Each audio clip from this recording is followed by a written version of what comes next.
Merci beaucoup. Ravi de vous retrouver, toujours votre coach Rose Diakité. Et aujourd'hui, nous allons débattre de la thématique, l'impact de l'argent dans le couple et l'argent. L'argent, c'est le nerf de la guerre. Et le plus souvent, dans un couple, tous les conflits découlent le plus souvent de l'argent. Alors, pourquoi? Parce que dans un couple, nous n'avons pas tous la même perception de l'argent. Nous n'avons pas tous les mêmes approches par rapport à l'argent. Il y a beaucoup de gens qui ne savent pas partager leur argent, quel que soit leur âge, même s'ils sont en vie de couple. Partager l'argent, ça pose des problèmes.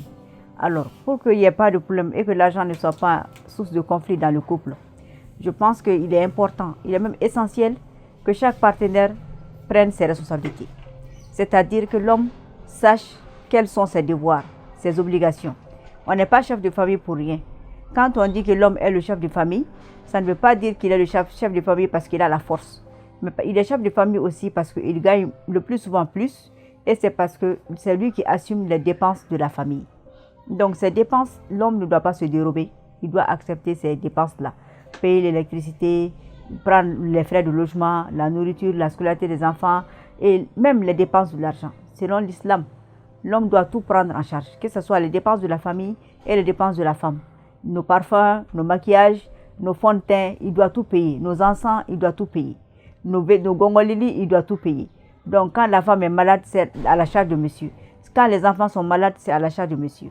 Mais actuellement, les choses sont telles que la vie est trop chère pour qu'une seule personne puisse assumer les dépenses de la famille.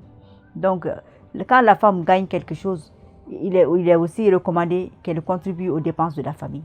Ne serait-ce que pour l'habillement des enfants, pour son propre habillement et contribuer à l'alimentation, ce qu'elle peut faire de plus pour aider monsieur. Cela aussi est recommandé, mais l'homme ne doit pas se reposer sur la femme.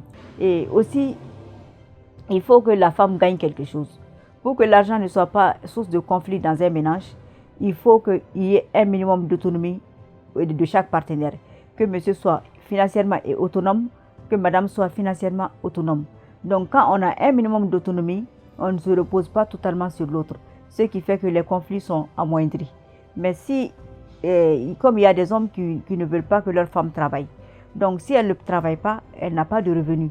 Et si elle n'a pas de revenus, elle ne peut pas subvenir à ses besoins. Et dans ce cas-là, quand toi qui ne veux pas qu'elle travaille, c'est à toi de prendre ses dépenses en charge, de subvenir à ses besoins. Et tu ne dois pas la maintenir dans une sorte de dépendance vis-à-vis de toi parce que c'est toi qui payes les frais. Donc l'argent et le couple, le mieux c'est que chacun gagne son argent et que chacun prenne ses responsabilités et assume ses dépenses comme il se doit. C'est comme ça que ça va marcher, Inch'Allah.